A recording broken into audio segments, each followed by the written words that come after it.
ഏലമനക്കാട്ടിനുള്ളിൽ ഏതെങ്കിലും പാടിക്കോ, ഇഷ്ടമുള്ള പാട്ട്. ഏലമനക്കാട്ടിനുള്ളിൽ 10ാം വളവിലെ പാട്ട് പാടാൻ പറയും. പാടിക്കോ. ഏലമനക്കാടിനുള്ളിൽ ഒരു 4 മണിപ്പൂ വിരിഞ്ഞേ, 4 മണിപ്പൂ അരികിൽ തേൻ തുമ്പികളും കൂട്ടിരുന്നേ, തെന്നലുടെ ആടത്തന്നേ മണിച്ചിന്തു മൊഴിയോതി വന്നേ, മെല്ലെ അതു നാടറിഞ്ഞേ, വാനം ദൂരെ അതു കണ്ടുണർന്നേ, അമ്മ മുകിലിൽ ഉള്ളു നിറഞ്ഞേ മഴയായി പൊഴിഞ്ഞേ, ഏലമനക്കാടിനുള്ളിൽ ഒരു 4 മണിപ്പൂ വിരിഞ്ഞേ, 4 മണിപ്പൂ അരികിൽ തേൻ തുമ്പികളും കൂട്ടിരുന്നേ. Thank you. ഇതാരാ ഇത്? വളർന്നു വരുന്ന വലിയൊരു ഗായിക തന്നെയാണ്. നന്നായിട്ട് പാടി. Thank you. വെൽക്കം. നമുക്കെന്നാ ഇനി ഒരു സെഗ്മെന്റിലേക്ക് പോകാം. ഒരു ഫോൺ എ ഫ്രണ്ട് എന്ന് പറഞ്ഞ, ഫോൺ എ ഫ്രണ്ട് അല്ല, ജസ്റ്റ് ഒരു ഫോൺ കോൾ ചെയ്യണം. റീമി ചേച്ചി തന്നെ കിട്ടിയ അത്ര നല്ലതായിരിക്കും. ചേച്ചി ഷൂട്ടിലാണ്. അപ്പൊ പറ്റത്തില്ല. എന്നാ കുഴപ്പമില്ല. ഓക്കെ. പിന്നെ ഇത്രയും സുന്ദരിയായിട്ട് ഒരുക്കി തന്നാല അമ്മ. അമ്മ തന്നെ വലിയൊരു സുന്ദരിയാ. സുന്ദരിയല്ലേ? ഇഷ്ടാണോ? ഇഷ്ടാണ്. തലയിൽ ആരെ ഇതൊക്കെ വെച്ച് തന്നെ? അമ്മ. എല്ലാ അമ്മയാണോ? എല്ലാരും അമ്മയാ. എല്ലാ അമ്മയാ ചെയ്തു തരുന്നത്. പിന്നെ അമ്മയെ പറ്റിയുള്ള അമ്മ എല്ലാം നല്ല ഫുഡൊക്കെ ഉണ്ടാക്കി തരുമോ? നല്ല ഫുഡൊക്കെ ഉണ്ടാക്കി തരും. പറയുന്ന എന്തും ഉണ്ടാക്കി തരും. ഇഷ്ടമാണോ അമ്മയുടെ ഫുഡൊക്കെ? ഇഷ്ടാ. പിന്നെ പട്ടിക്കുട്ടികളോട് കളിക്കാനൊക്കെ ഇഷ്ടാ അല്ലേ? ഇഷ്ടാ. ആണോ? ഏതാ ബ്രീഡ്? ഏതാ? ഷിറ്റ്സു. ഒത്തിരി ഇഷ്ടാ. ഇനി ഭാവിയിൽ സിനിമകൾ ചെയ്യുമ്പോൾ ആരുടെ കൂടെ ചെയ്യാൻ ഏറ്റവും ഇഷ്ടം? മോഹൻലാൽ അങ്കിളിന് ഇഷ്ടമാണോ? മമ്മൂട്ടി അങ്കിളിന് ഇഷ്ടമാണോ? ആരുടെ കൂടെ ചെയ്യാൻ കുറച്ചുകൂടി ഇഷ്ടം? മോഹൻലാൽ അങ്കിൾ. മോഹൻലാൽ അങ്കിളിനെ ഭയങ്കര ഇഷ്ടമാണോ? ഒത്തിരി ഇഷ്ടം. സിനിമകളൊക്കെ കാണാറുണ്ടോ? കാണാറുണ്ട്. എല്ലാം ഇഷ്ടമാണ്. പാട്ടൊക്കെ ഇഷ്ടാണ്. മോഹൻലാൽ അങ്കിളിന്റെ കൂടെ ഒരു സിനിമ നമുക്ക് ഇനി ഭാവിയിൽ കാണാം അല്ലേ? കിട്ടിയാൽ നമ്മൾ ചെയ്യും. തീർച്ചയായിട്ടും ചെയ്യും അല്ലേ?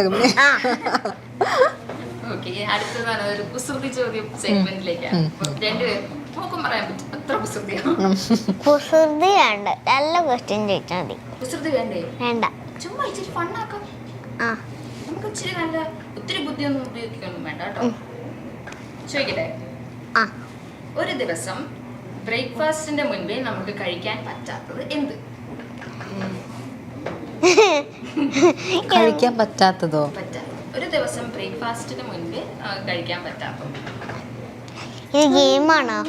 കുസൃതി ഭയങ്കര ലോ ലെവലിൽ ചിന്തിച്ചാൽ മതി. അതെന്താ ബ്രേക്ക്ഫാസ്റ്റിന് മുന്നേ കഴിക്കാൻ പറ്റാത്തത്? എന്തായിരിക്കും? ഫുഡ് കഴിക്കാൻ പറ്റുമോ? പറ്റും. പക്ഷേ അല്ല, കഴിക്കാൻ പറ്റത്തില്ല. അതുകൊണ്ട് ബ്രേക്ക്ഫാസ്റ്റിന് മുന്നേ അത് കഴിക്കാൻ പറ്റും. ബ്രേക്ക്ഫാസ്റ്റിന് മുന്നേ ഒന്നും കഴിക്കാൻ പറ്റില്ല. ബ്രേക്ക്ഫാസ്റ്റിന് മുന്നേ ഈ ഫുഡ് കഴിക്കാൻ പറ്റാത്ത ഫുഡ്. അതെന്താ ഫുഡ്? തോറ്റോ?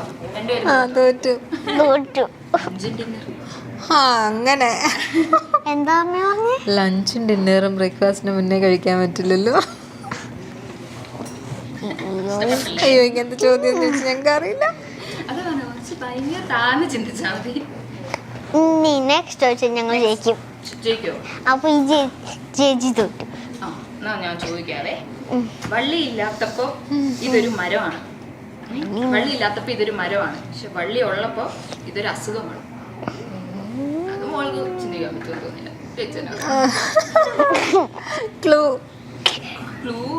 ഇതൊരു അസുഖമാണ്. വള്ളി ഉള്ളപ്പോ ഇതൊരു അസുഖം, വള്ളി ഇല്ലാത്തപ്പോ ഇതൊരു മരം. മലയാളം വേർഡായിരിക്കും. മലയാളത്തിൽ ചിന്തിച്ചു. അറിയില്ല. അമ്മയ്ക്ക് ക്ലൂ വേണോ? ഇത് എപ്പോഴും ഭയങ്കര കോമൺ ആയിട്ട് വരുന്ന പനി. ഓ അങ്ങനെ. അയ്യോ എന്റെ പൊന്നെ, അങ്ങനെ.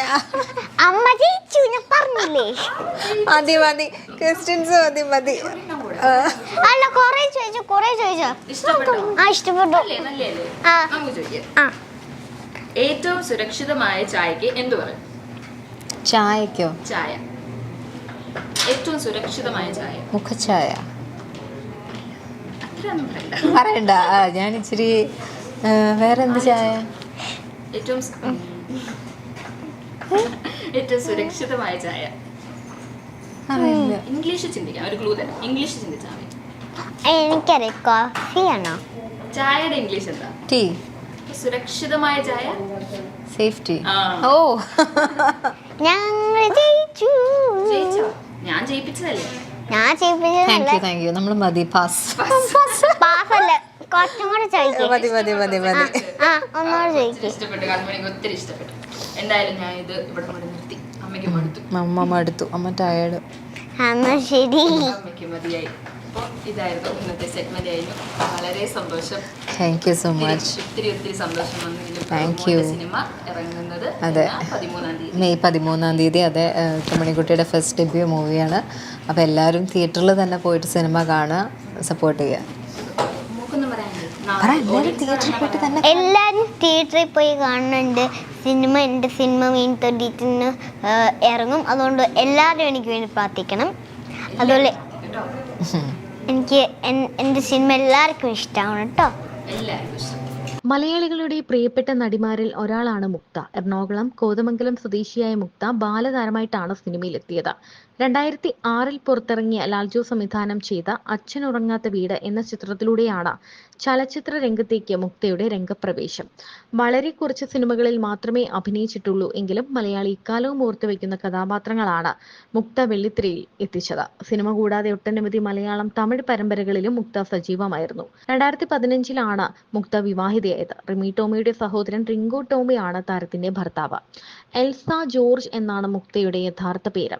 സിനിമയിൽ വന്ന ശേഷമാണ് താരം മുക്ത എന്ന പേരിൽ അറിയപ്പെട്ടത്. മുക്തയ്ക്കും റിങ്കുവിനും കിയാര എന്നൊരു മകളുണ്ട്.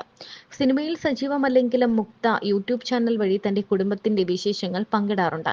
പിന്നീട് കൂടത്തായി എന്ന സീരിയലിലൂടെ, ഒരു പരമ്പരയിലൂടെ മുക്ത അഭിനയത്തിലേക്ക് മടങ്ങിയെത്തിയിരുന്നു. ഒരു ബിഗ് സീറോയിൽ നിന്നാണ് മുക്ത ഇന്നത്തെ മുക്തയായി മാറിയത്.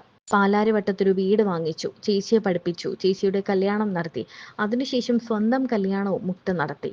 ഇതെല്ലാം താൻ തന്നെ ചെയ്തതാണെന്ന് പലപ്പോഴും മുക്ത പറഞ്ഞിട്ടുണ്ട്. അമ്മയോട് അപ്പ ചെയ്തിരുന്ന പല കാര്യങ്ങളും തങ്ങൾക്ക് അംഗീകരിക്കാൻ പറ്റുമായിരുന്നില്ല. അങ്ങനെയാണ് അവരെയും വിളിച്ച് ഇറങ്ങിപ്പോകുന്നത്. അമ്മയ്ക്ക് ഇപ്പോഴും ഇഷ്ടമാണ് അപ്പയെ. അമ്മയെ വിഷമിപ്പിച്ചോ എന്നോർത്ത് തനിക്ക് വിഷമം തോന്നാറുണ്ട്. തനിക്ക് അപ്പയെ പേടിയായിരുന്നു. കിട്ടേണ്ട സമയത്തൊന്നും തനിക്കത് കിട്ടിയിട്ടില്ല. അമ്മയെ വേദനിപ്പിക്കുന്നത് കണ്ടു നിൽക്കാനാകുമായിരുന്നില്ല എന്നാണ് മുക്ത പറയുന്നത്. എന്നാൽ ഇപ്പോൾ എല്ലാത്തിനും കൺമണിക്കൊപ്പം നിൽക്കുന്ന ഒരു അമ്മയാണ് മുക്ത.